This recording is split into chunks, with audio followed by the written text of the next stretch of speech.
Welcome to the Light and Dark podcast. I'm your host, Sam Renfro. In this podcast, we'll explore what it means to be fully human, embracing all aspects of the human experience, the light and the dark. We'll discuss all things health and wellness, spirituality, and everything in between. And I'll share all of the impactful tools and lessons that I've learned on this planet so far. The light is within you. Can you feel it?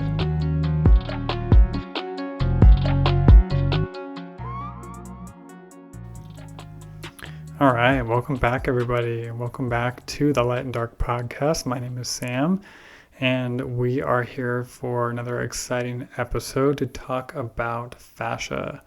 So I keep saying in the previous episodes that I will go deeper in another episode about the fascia and really talk a little bit more specific about what it is that I teach and what I have learned. And so I wanted to take that opportunity to do that today. So I hope everyone has been having a good week, been navigating these very interesting times.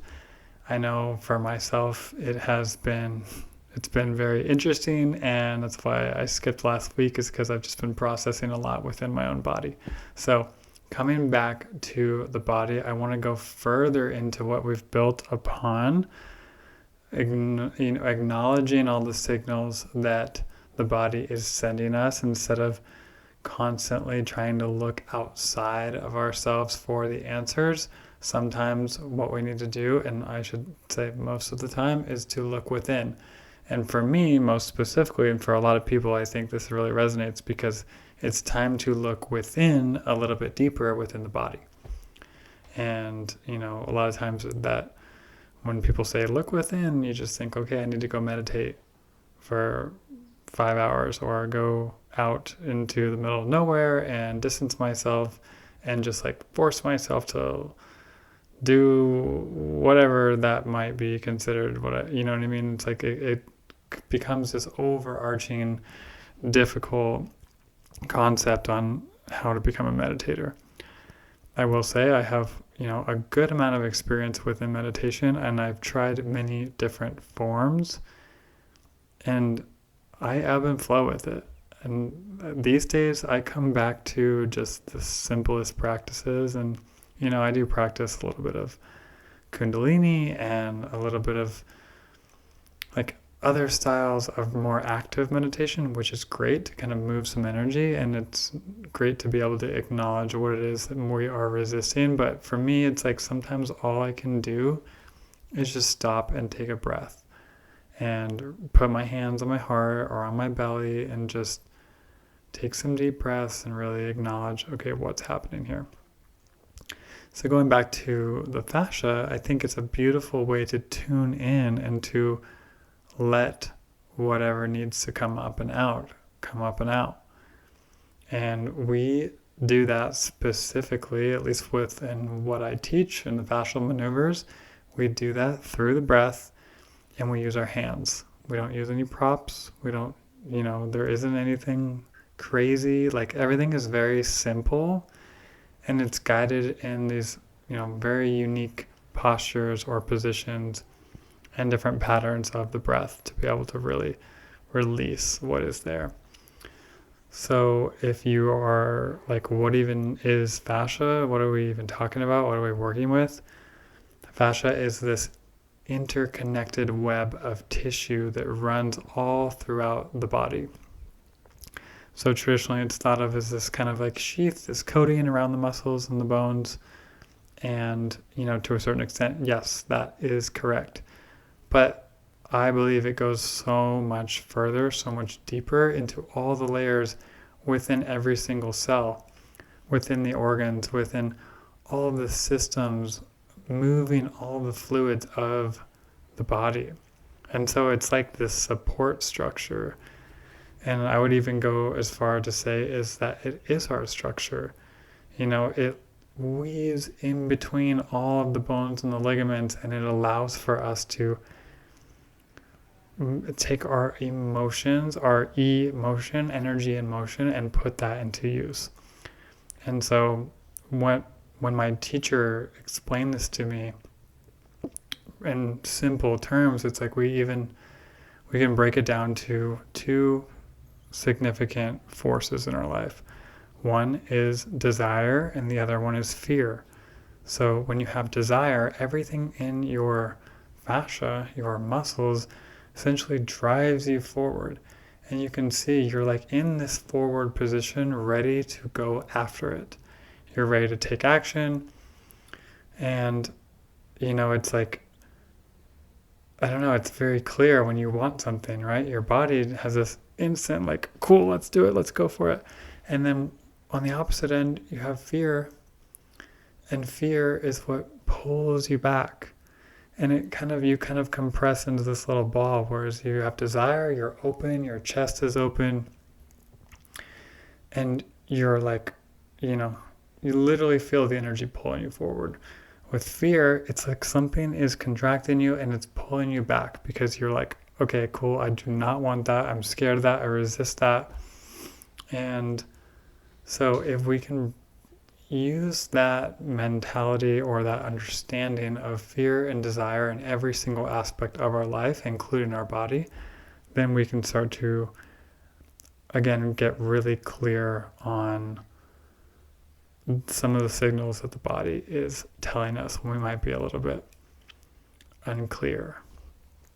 But what we were talking about before is with this practice, the fascia wants to be released. And when we have these issues within our bodies, let's just say like a shoulder is out of place, or you have some stuck tension or tightness and you just cannot get rid of it. There's some pain there. You don't know what's happening or what to do, and you've seen all these different people. You've tried all these different things. In my opinion, in my learning, I should say, I have completely reframed my view of the body to say, okay, cool. This pain that I have in my shoulder, this tightness, this tension, maybe it's not the actual shoulder bone or the blade, or maybe it's not the muscles. Maybe I just need to work on the fascia because the fascia is stuck and it's pulling something out of place. And so when we can really focus our attention, our breath, and our energy into that place, breathe through it, get ourselves in maybe a situation where we're allowing our shoulder to open and stretch, breathe into it, allow it to release, then everything is just going to go back to its natural place. Yeah, you might have a bone or a muscle that's affected or that's playing out in a position that it shouldn't be in, but maybe it's not the route that we need to go to help release it or to heal whatever is going on in the body.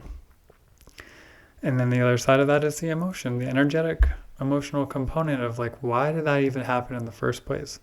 And we can go as far into that as we want to, but to break it down as simply as I can is to say that the fascia holds the emotions.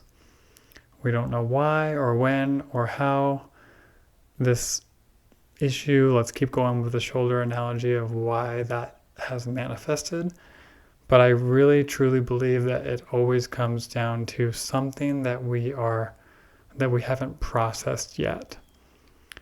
And it could be something that life nudged us a little bit here, a little bit there throughout our life and said, okay, hey, you should probably see this. You should probably work on this. If we can start to release the emotional component of what's happening, then we can start to understand, or maybe even not understand, just allow it to go, allow it to feel, allow the emotion to come up. We can feel it, and then we can heal it, and then we can be on with our lives. And all the information, the energy, everything that was stuck in that position is now open and free to flow.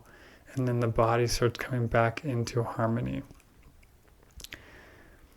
One of the things that is a key component of this is the nervous system, and that's why all of these fascial maneuvers that I teach are designed to bring the body out of stress and to work with the nervous system, to allow it to calm down enough for us to feel safe in our body and to be able to really have the energy and the attention that we need to say, okay, cool, we can relax and we can do what we need to reorganize us. And when I say we, I mean the body, all the little systems, all the little cells, all the little parts of your body that is so ready to heal itself.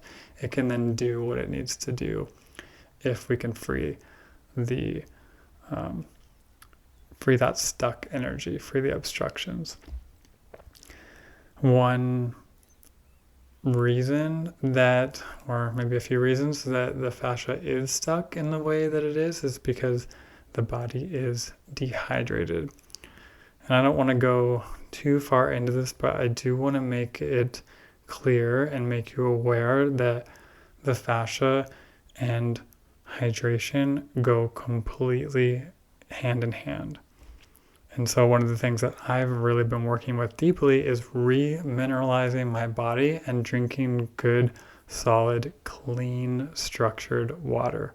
So it's not that you need to go out and like completely revamp your life into the water that you're drinking, although I would recommend it. I personally drink hydrogen water, and I have a really amazing machine that ionizes the water and gives me amazing structured hydrogen water that's going in and nourishing and detoxing the cells. That is an incredible option. And if you don't have the means, or you don't want to like completely go down that road in this moment, focusing on the minerals is the most powerful thing that you can do for your body.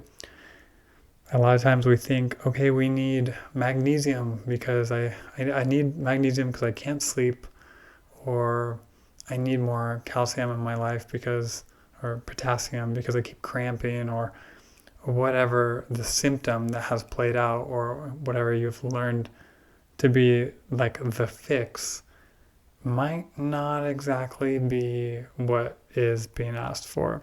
So what I've really been learning is that we have these full spectrum of minerals, and all these small ones that we've maybe even never heard of. And generally we get all these minerals from our food, but because our food has been stripped of its nutrients and its good quality soil in this day and age, that means everything that we are eating and drinking is now lacking the minerals that we used to get. So the body is really starving for its base components. At the core, it's like what we're pretty much made of, and what we use to build the body is amino acids and minerals. And I'm not a scientist, and I'm not going to go super deep into that because I'm still working through understanding all of it myself, but I do know that the minerals are key. And when you start to invite those minerals back into your body, it can now detox and release everything that it doesn't need. And then it can replenish itself of all of the things that it was thirsty for. A lot of people drink reverse osmosis water, or water that's been completely filtered. And it's like stripping the body. Well, it's stripping your water of all the good and the bad. So it's like, yeah, of course, we're going to get rid of all these super harsh chemicals like chlorine and fluoride and all the things that we don't want in our water, but it's also going to take out all of the good components. And the problem with that is when you do that and you drink it, it goes into your body, and the water wants to be alive. It wants to really have all the things that it makes it whole. And so it's going to go in and find all the minerals, which means it's pulling the minerals from your body into the water you're drinking, and then you're essentially peeing all of that out. So you're actually taking the few amount of minerals that you do have, and then you're releasing those even more. And so there's like this epidemic of chronic dehydration that is leading to a ton of dis-ease, or all these different symptoms that are happening in the body. And then it's also making your fascia stuck and dry and dehydrated. So that was kind of a spin-off, but I really wanted to touch on this mineral component because there are so many functions that require them. And when we work with the two, the fascia is like so much more able to respond to the changes that we are incurring, and you can just allow yourself to go back into a state of homeostasis. So whether or not you even practice the fascial maneuvers with me or anybody else, or you're working out, or you're doing any sort of exercise, anything that you're doing, your body needs minerals. And so that's all I'm going to say. If you are just wanting to start with a good, clean water source, then I recommend, you either remineralize your water, or you're finding a way to get clean spring water, anything that's restructured, that has all the components to it that you want. And if you're ever curious about any of that, I'm happy and glad to be able to help you kind of go down this road, because I think it can shift a lot of things in your life. I also have partnered with Beam Minerals as a way to help my clients, and because of the shifts that I've been seeing take place in my body, in my partner's body, and with all the people that I've been working with, I was telling so many people about this product that I just actually decided to work with them and say, okay, cool, how can we collaborate a little bit more? So if you're interested in some really excellent quality minerals that are super easy to get into your body, into your water, let me know and I can share a discount code, and we can kind of walk through the steps on what happens with that. But going back to the fascia, releasing the emotions, releasing everything that has been stuck in the body is going to allow it to completely come back into its natural state of being. And, it doesn't happen overnight. I've seen people really have big shifts, but it still is going to take a little bit of effort on your part. But somebody was in my class the other day and they told me, they're like, I'm just feeling happy. Like, I'm feeling happy and I don't even know why. And I was like, yes, I've had lots of things happen in my classes within the people that I've been teaching to, but happy was the first. Generally you can feel really kind of like loose and high and feel good. And I've seen emotions come up, and I've seen, other little shifts and pressure and changes, but like happy, I was like, yes, that's exactly what I want to hear. So you just never know what your body is craving, what it's looking for, how it's going to affect it. And I just like to kind of invite that curiosity, and also know that this process of healing is a process and it does take time. But I think the work that we are doing here is so, so valuable, and it's going to be a process of unwinding slowly over time, for allowing your body to adapt to what is occurring in the external world. And so, with that, if there is something that you'd like to explore specifically within your body, there are so many different fascial maneuvers that we can learn together that I can teach you.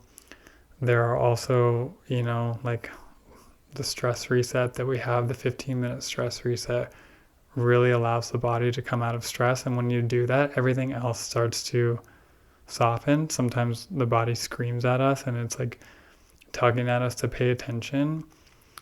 And you're not really going to be able to get to the core of what's happening, or to be able to really release that without the body coming out of stress. So again, I don't want to stress that enough, pun intended, but it's good to start with some of the more simplistic practices, and then we can kind of go deeper from there. And I do offer coaching sessions, coaching programs to go a little bit deeper, to intuitively tailor this practice to you, to really understand, okay, what needs to happen, what can I start with, and taking it at your own pace with your own life schedule. And then I really believe that we can start to see some big things happen within the body. And then, then we can start exploring some of the other lifestyle changes if you're open to it. If not, like, I will so happily meet you where you're at. But the other thing is the organ reset. And I touched on this in the last podcast, but I did actually put the organ reset that I recorded. I put it on YouTube and then uploaded it to the homepage on my website. So if that's something that you are interested in practicing, it's about a 15-minute practice. You can, once you start to get into the flow of things, you won't need the video after, a week or whatever it is that it takes you. And then you can use your own affirmations, but I guide you through the whole thing so you can start to really understand, okay, what is my body asking for? How is it responding?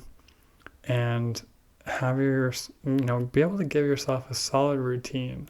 I mean, one of the most powerful things that I have given myself is a routine almost every night to go through the entire organ reset and signal to my body, okay, cool, we're calming down and we're allowing everything to soften. And it's given me a better sense of, or given my body a sense of, okay, cool, this is time to wind down, and then it prepares for sleep a little bit easier. So before bed is a great time to do it, even when you wake up, anything like that. But I highly recommend going to my website and checking out the organ reset. It is just so powerful. And when you can really speak directly to these organs that are working so hard for us, then big things start to shift. So I think that is all that I want to cover in this episode. There's so much more that I can explain about the fascia and how it works. But for me, I do love to learn, and I do crave the knowledge of what's happening, but I think the biggest part of this is feeling it. And when you can feel things working, when you feel all of the heat coming up in your body, when you literally feel the endorphins, the toxins, the emotions, all the things start to come up and out, you are like, whoa, it's so cool and it's so intriguing. And when that happens, then we can start to talk a little bit deeper and go into some of the more scientific concepts around what's happening within the fascia and how it works. But yeah, as always, I hope this was helpful. I hope this started a conversation with you and yourself. And again, if you're interested in those minerals or some good water or some of the fascial maneuver practices, I would love to help. And yeah, have yourself a great day. This is a really powerful time. We are at the end of Sagittarius season. The light is getting, I don't want to say dimmer, but essentially, as we approach the winter solstice this weekend, I shared in my newsletter that, it's like we're approaching the shortest day of the year. And I'll just leave you with this. And when you think about the shortest day of the year, that means that there is less and less daylight, which means there's less light coming in.